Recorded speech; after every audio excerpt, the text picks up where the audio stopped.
fait environ 5 kg.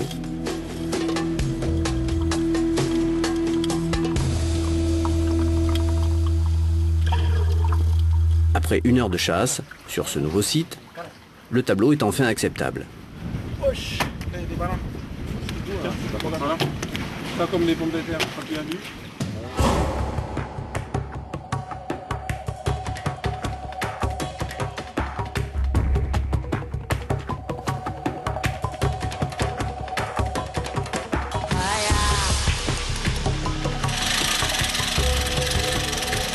Olivier a longtemps pratiqué la chasse sous-marine en Bretagne, pays d'où il est originaire. Mais depuis qu'il a découvert le paradis calédonien, il a décidé de s'installer ici pour assouvir sa passion. Professeur d'éducation physique, il propose même de mettre bénévolement ses qualités de plongeur au service de quelques chercheurs venus étudier la faune locale.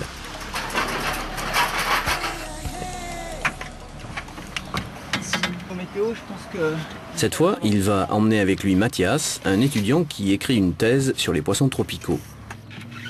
La chasse sous-marine avec bouteille étant prohibée, la capture de spécimens ne peut s'envisager que grâce aux techniques employées par les chasseurs apnéistes. C'est la raison pour laquelle Olivier est un allié précieux.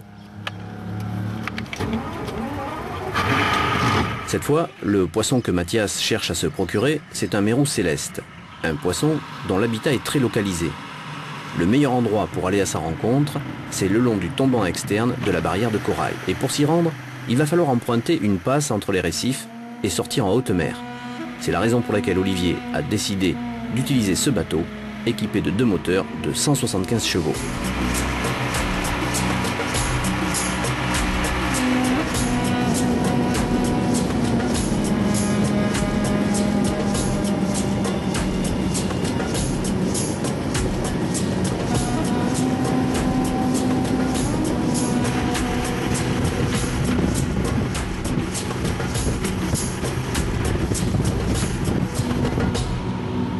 La limite du lagon est facilement repérable. La houle de l'océan vient se briser sur la crête de la barrière de corail et forme ainsi une frange d'écume.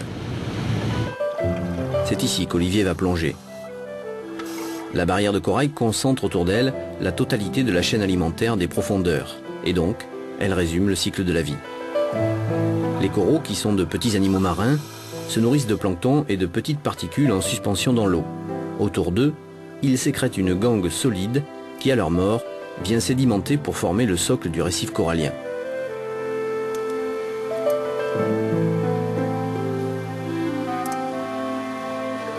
Des milliers de petits poissons trouvent à la fois ici refuge et nourriture, se nourrissant à leur tour du corail, de petits mollusques ou de crustacés. Ces bancs de poissons rivés au récif sont parfois appelés le poisson fourrage.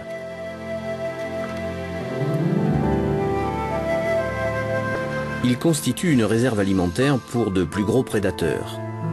Eux-mêmes bientôt la proie des grands poissons pélagiques qui sillonnent les mers, ou, tout simplement, des requins.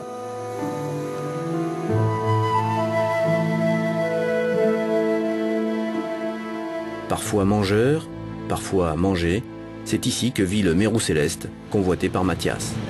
Ce qui m'intéresse, c'est d'essayer d'aller trouver un mérou qui s'appelle le mérou céleste. Donc c'est un mérou qui peut avoir entre cette taille-là et cette taille-là, qui est assez foncé, à brun foncé, avec plein de petits points bleus. Donc si vous pouviez m'en ramener 1 ou 2 chacun, ça serait parfait. Évidemment, il n'est jamais recommandé de plonger seul.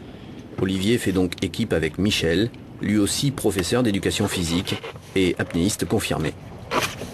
Quand tu auras les poissons, ce sera de les mettre dans un sac plastique. Comme ça, en fait, on va faire une enveloppe et les parasites partiront pas. Sinon, il y a une chance que les parasites s'enlèvent de leur route.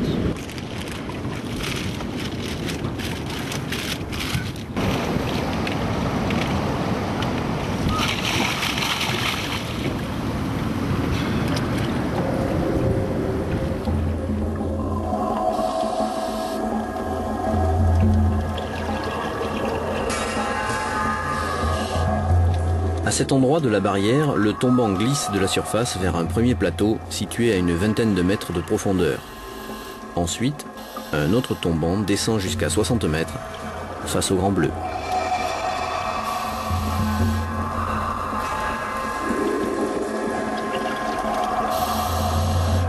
C'est ici que vivent et chassent les mérous célestes. Le plus souvent, ils se cachent dans les anfractuosités du récif. Olivier et Michel vont donc procéder par agachon en se collant à la paroi. Là, ils vont attendre patiemment qu'un mérou se manifeste.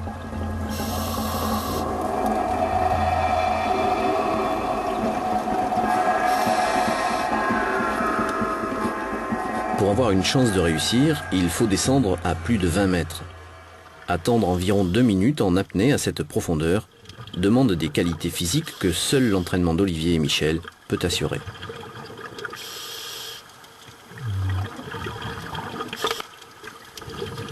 Maintenant, il faut compter sur la curiosité des mérous. Mais d'autres curieux s'approchent, plus inquiétants, ceux-là.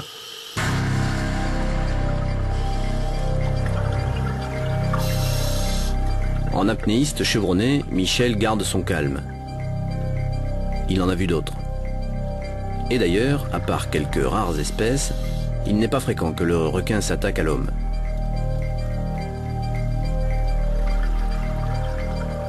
Deux imposants mérous pointent leur museau. Ils pèsent environ 40 kilos. Mais il ne s'agit pas de la bonne espèce. Michel, tout à sa mission, s'en désintéresse. De toute façon, des poissons de cette taille sont à coup sûr ciguatoxiques et impropres à la consommation. Leur capture ne présente donc aucun intérêt.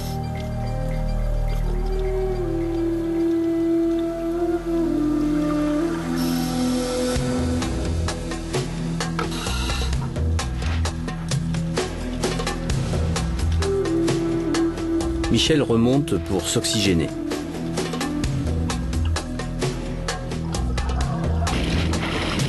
À son tour, Olivier descend.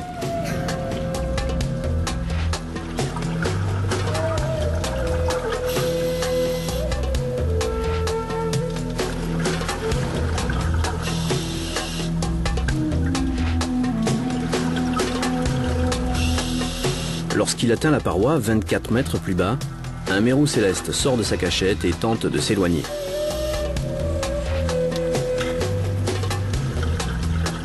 Olivier ne lui a laissé aucune chance.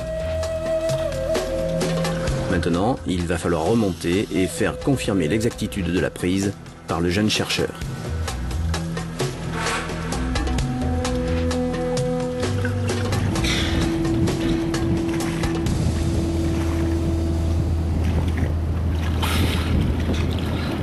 Regarde, tu crois que j'en ai un? Ah super, on va pouvoir le mettre dans le sac.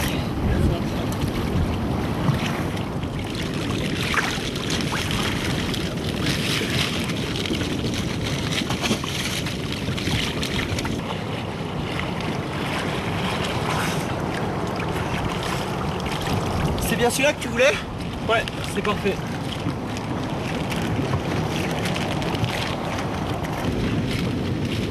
Sans l'aide des deux chasseurs sous-marins, Mathias n'aurait pu parvenir à récupérer ce spécimen à une telle profondeur. Grâce à cette collaboration efficace, plusieurs pièces intéressantes vont pouvoir prendre la direction du labo pour alimenter la thèse du jeune scientifique. Bien entendu, Mathias a ciblé quelques espèces de poissons auxquelles il s'intéresse en particulier. Là, ce qui m'intéresse, c'est 3 espèces de poissons. Donc il y a un mérou et 2 ludgens. Le mérou céleste. Et parmi les 2 ludgens, le premier, c'est donc le ludgen à bandes bleues, donc des bandes transversales. Et le deuxième, c'est le ludgen à queue noire, donc tout jaune avec juste le bout de la queue noire.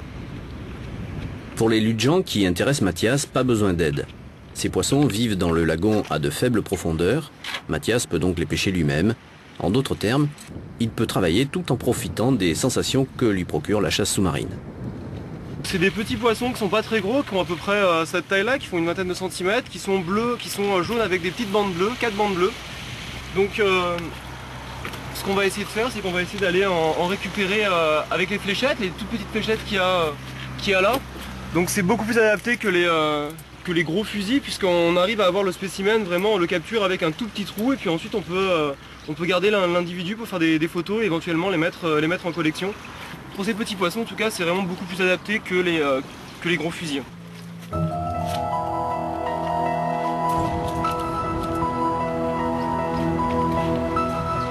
Cette technique de chasse, très personnelle, Mathias va la mettre en œuvre sur le récif frangeant, c'est-à-dire le récif accolé à la terre. À cet endroit, l'eau se renouvelle peu et elle est donc troublée par les matières organiques en suspension. La visibilité est néanmoins suffisante et Mathias va pouvoir une nouvelle fois tester son arme chirurgicale.